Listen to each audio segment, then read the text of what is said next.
Hello friends, पिछले video में हमने अवस्था परिवर्तन व गुप्त ऊष्मा तक अपना लेसन कंप्लीट कर लिया था। आईएनडीए पाथफाइंडर में केमिस्ट्री का second lesson elements, mixture and compounds. आज हमारा टॉपिक है द्रव्यों के गुणधर्म, properties of matters. Properties of matters में 3 पॉइंट्स हैं: गलनांक, हिमांक एंड क्वथनांक। गलनांक बोले तो मिलिटिंग पॉइंट, हिमांक फ्रीजिंग पॉइंट, क्वथनांक बॉइलिंग पॉइंट। मिलिटिंग पॉइंट में क्या होता है कि जब ठोस होता है वो डायरेक्ट ठोस होता है वो द्रव्य में कन्वर्ट हो जाता है ना, तो उसे बोलते हैं मिलिटिंग पॉइंट। गलनांक, और गलनांक में दाब बढ़ता है तो गलनांक कम होता है, मतलब व्युत्क्रमानुपाती होता है, anti proportional, pressure anti proportional to melting point. और हिमांक में क्या होता है कि जो द्रव्य होता है मतलब लिक्विड फॉर्म होती है वो सीधा सॉलिड फॉर्म में कन्वर्ट होती है, उसे बोलते हैं फ्रीजिंग पॉइंट। और क्वथनांक होता है बॉइलिंग पॉइंट। उसमें क्या होता है द्रव्य का वाष्प दाब और वायुमंडल का वाष्प दाब एक इक्वल हो जाता है ना, तो द्रव्य में एक उबाल सा आता है जिसे अपन बोलते हैं उफान, वो आता है तो द्रव्य बाहर निकल जाता है, पात्र से बाहर निकलने लगता है, उसे बोलते हैं क्वथनांक यानी कि बॉइलिंग पॉइंट। लेकिन बॉइलिंग पॉइंट है ना वो प्रेशर के समानुपाती होता है, प्रेशर समानुपाती बॉइलिंग पॉइंट। तो अब अपन गलनांक बताते हो। गलनांक में है कि जिस ताप पर कोई द्रव्य अपनी ठोस अवस्था से द्रव अवस्था में परिवर्तित हो जाता है तो उसे गलनांक कहते हैं। वे पदार्थ जो पिघलने पर संकुचित होते हैं उन पर दाब बढ़ाने से गलनांक कम होता है। बताया था कि दाब गलनांक का व्युत्क्रमानुपाती होता है। जैसे बर्फ, ढलाव, लोहा, बिस्मथ आदि। तब वे पदार्थ जो पिघलने पर प्रसारित होते हैं, मतलब वे पदार्थ जो पिघलने पर सिकुड़ते हैं, संकुचित होते हैं, उन्हें ना उन पर दाब बढ़ाने से गलनांक कम होता है। और जो बर्फ, जैसे बर्फ है, ढलाव, बिस्मित, लोहा आदि, और वे पदार्थ जो पिघलने पर प्रसारित होते हैं, फैलते हैं, उन पर दाब बढ़ाने पर गलनांक भी बढ़ता है। दो कंडीशन होती है गलनांक की। अगर संकुचित हो रहे हैं तो गलनांक दाब बढ़ाने पर कम होगा, और अगर प्रसारित हो रहे हैं, फैल रहे हैं, तो गलनांक दाब बढ़ाने पर अधिक ही होगा। हिमांक यानी कि फ्रीजिंग पॉइंट। निश्चित ताप पर कोई द्रव्य अपनी द्रव अवस्था से ठोस अवस्था में परिवर्तित हो जाता है तो वह हिमांक कहलाता है।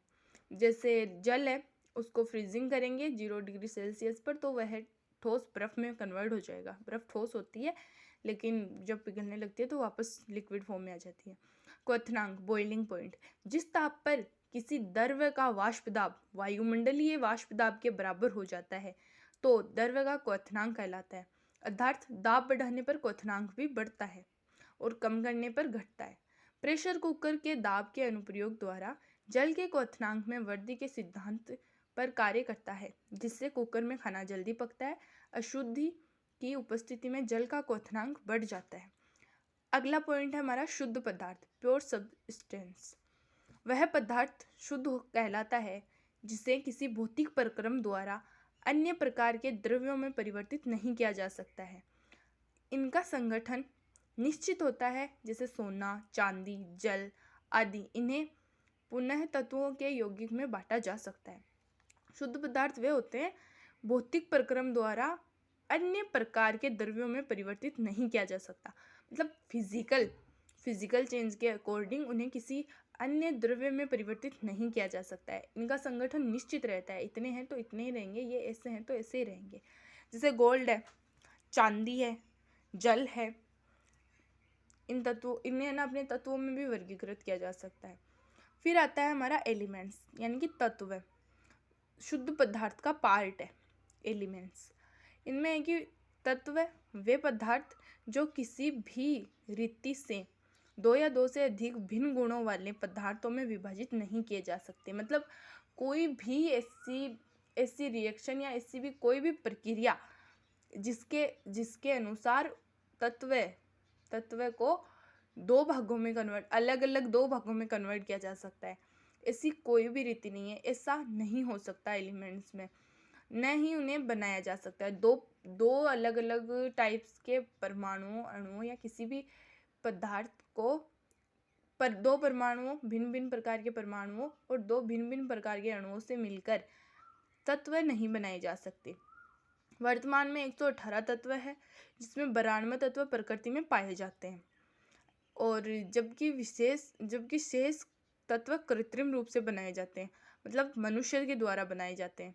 तत्व समान परमाणु क्रमांक वाले परमाणुओं से मिलकर बना होता है, मतलब जिनका परमाणु क्रमांक समान होता है उन्हीं से मिलकर बनता है, और जिनकी क्वालिटी समान होती है ना, उनसे मिलकर बनता है।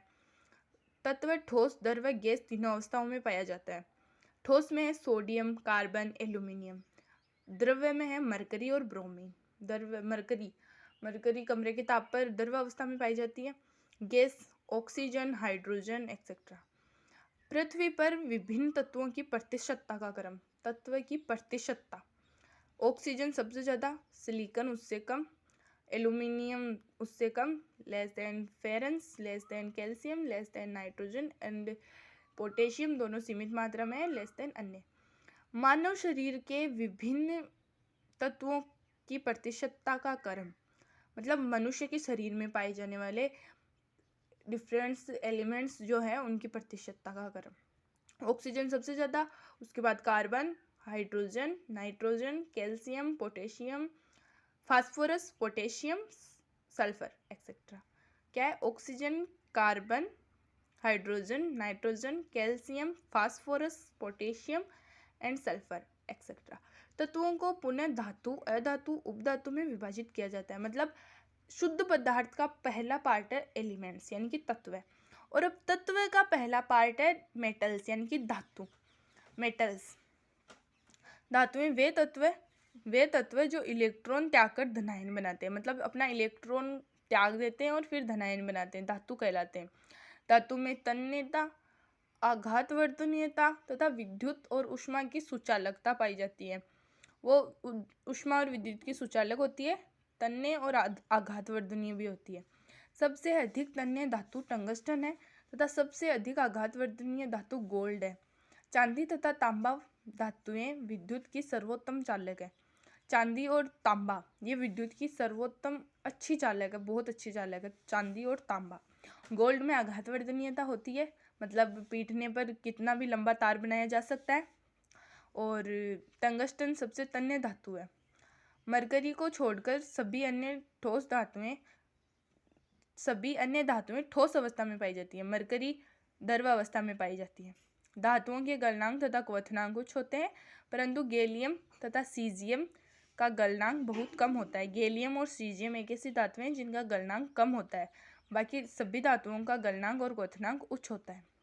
धातुएं सामान्यतः कठोर होती है। क्षार धातुओं को छोड़कर सामान्यतः कठोर होती है। एल्यूमिनियम पृथ्वी की सतह पर पाई जाने वाली है, सबसे अधिक मात्रा में पाई जाने वाली है एल्यूमिनियम पृथ्वी की सतह के ऊपर।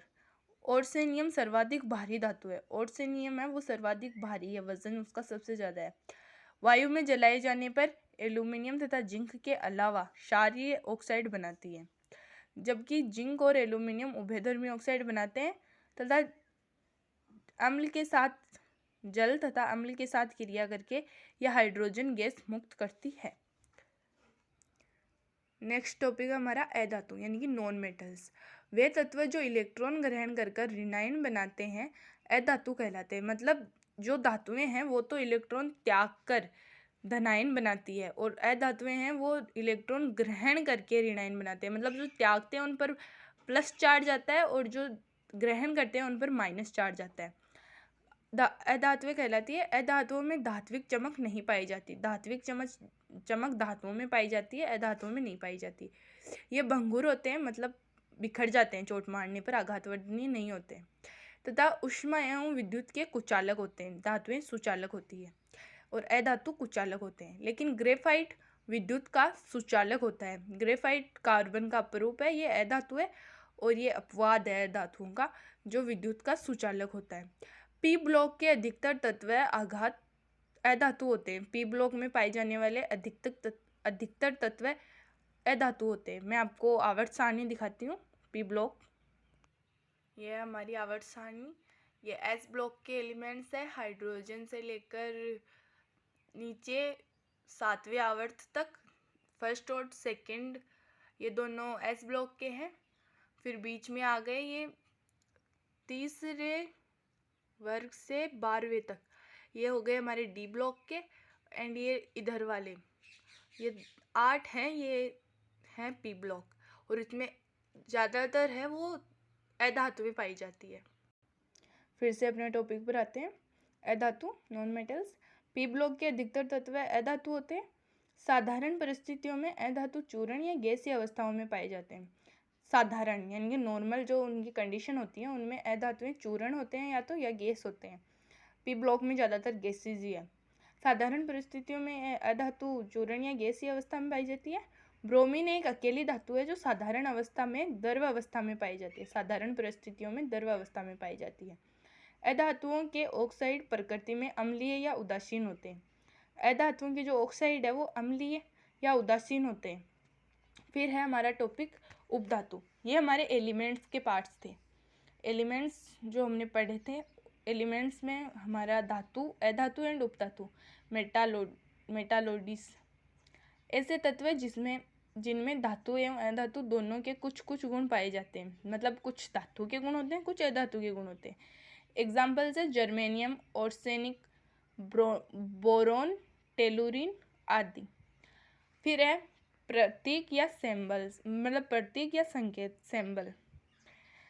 तत्व के पूर्ण नाम के स्थान पर सूक्ष्म रूप से लिखना उसका प्रतीक या संकेत कहलाता है। मतलब जैसे एलिमेंट्स हैं उसमें जैसे हाइड्रोजन है उसको हम H से प्रदर्शित करते हैं तो वो उनका पूर्ण नाम के स्थान पर उनके सिंबल, उनके सूक्ष्म रूप के नाम में लिखते हैं ना, उसे प्रतीक या संकेत कहते हैं। किसी तत्व का प्रतीक उसका अंग्रेजी भाषा या लैटिन भाषा के नाम का पहला अक्षर होता है, पहला और अथवा दूसरा शब्द होता है। एक प्रतीक निम्न को प्रदर्शित करता है: तत्व का नाम, तत्व के परमाणु, तत्व के परमाणुओं का एक मोल, तत्व का निश्चित द्रव्यमान। फिर लैटिन भाषा पर आधारित कुछ नाम्स हैं, जैसे कॉपर, अंग्रेजी भाषा के तत्व का नाम है copper, gold, iron, lead, mercury, potassium, silver, sodium, tin, tungsten.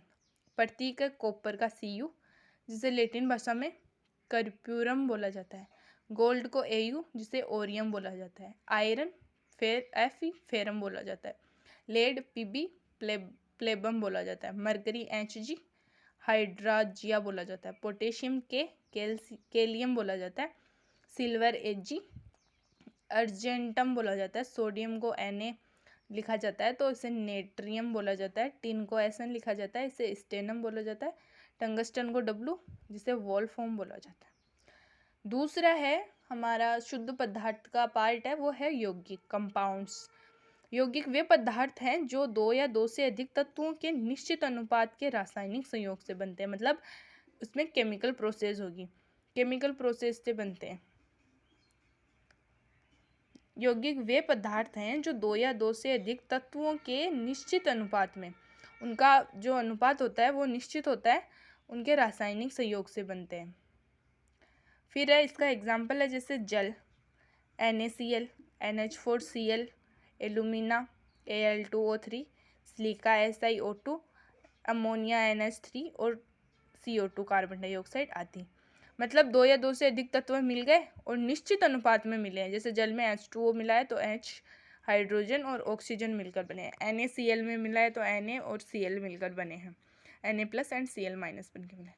आगे का हमारा टॉपिक है कि यौगिक ना दो प्रकार के होते हैं। यौगिक कितने प्रकार? दो प्रकार के होते हैं, कार्बनिक यौगिक और अकार्बनिक यौगिक। फिर है यौगिकों के गुण।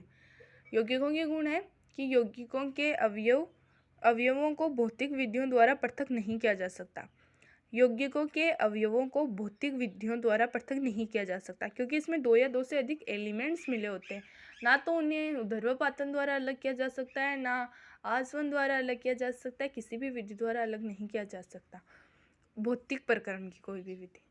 यौगिकों के गुण उसके अवयवी तत्वों के गुण से भिन्न होते हैं। मतलब उसके अंदर जो एलिमेंट्स मिलाए हैं हमने उनके गुणों के से भिन्न होते हैं। जो यौगिक बनता है ना उसके गुण तत्वों के गुणों से भिन्न होते हैं। यौगिकों के प्रत्येक भाग का संगठन समान होता है, अतः एक समांगी द्रव्य है। यौगिकों के प्रत्येक भाग का संगठन समान होता है तो यह एक समांगी द्रव्य है। द्रव्य पदार्थ। यौगिक दो या दो से अधिक तत्वों के निश्चित अनुपात में रासायनिक संयोग से बनते हैं। बताया था एग्जाम डेफिनेशन में आया था कि यौगिक 2 या 2 से अधिक तत्वों के निश्चित अनुपात के रासायनिक संयोग से बनते हैं। यौगिकों के गलनांक तथा क्वथनांक निश्चित होते हैं। उनका गलनांक भी निश्चित होता है तथा क्वथनांक भी निश्चित होता है। मिश्रण की तुलना में ये यौगिकों के विचरण से अधिक ऊर्जा का अवशोषण या निकास होता है। मिश्रण की तुलना में यौगिकों के विचरण से अधिक ऊर्जा का अवशोषण या निकास होता है। मिक्सचर, मिश्रण, ये हम नेक्स्ट क्लास में करेंगे। आज की क्लास यहीं पे ख़त्म होती है। Thank you.